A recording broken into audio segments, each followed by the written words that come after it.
hold up to! Ha! Huwag mo akong papatayin! Ibigay mo sa akin lahat ng meron ka. Pera, cellphone, dali na. Wait lang, parang kilala ko tong boses na to Jen?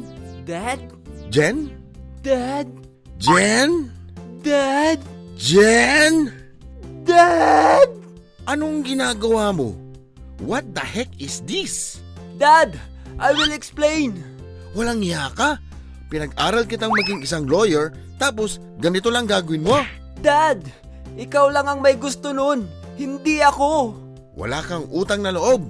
Sa dami-dami ng pwede mong gawin, ito pa talaga? Dad, this is my passion. Dito ako masaya. Hindi ka bubuhayin ng passion na yan. Walang kasiguraduhan yung pinaggagawa mo. Dad, magtiwala ka naman sa akin kahit minsan. Nakakailang hold up na nga ako. It's working, Dad. Nag-iisip ka ba, Jen? Illegal yung pinaggagawa mo. Dad, mabilis yumaman kapag illegal ang trabaho. Hindi mo ba alam yun? Pwede kang makulong dyan, anak. Nag-iisip ka ba?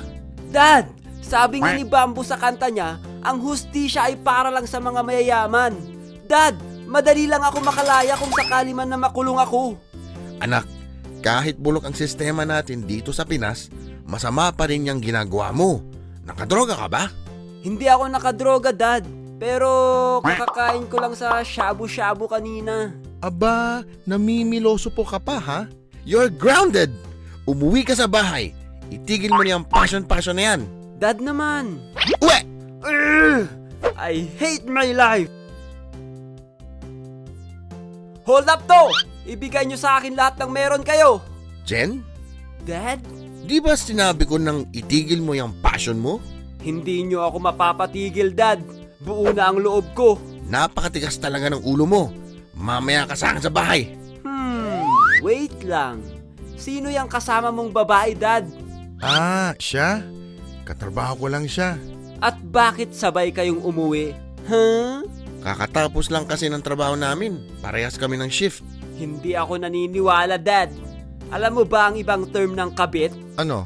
Katrabaho, kaibigan, kliyente, at marami pang iba. Umamin ka na, Dad. Huling-huli ka na. Maniwala ka, katrabaho ko nga lang siya. Isusumbong kita kay Mama. Wait lang anak, sige na, payag na ako sa passion mong maging hold-upper. Huwag mo lang akong isusumbong sa mama mo. Hehehe. Yan ang gusto ko sa'yo, Dad eh. Ano ang mga narinig ko? Anak, passion mo maging hold-upper? At ikaw, kabit mo yung mukhang paa na yan? Ma, I will explain.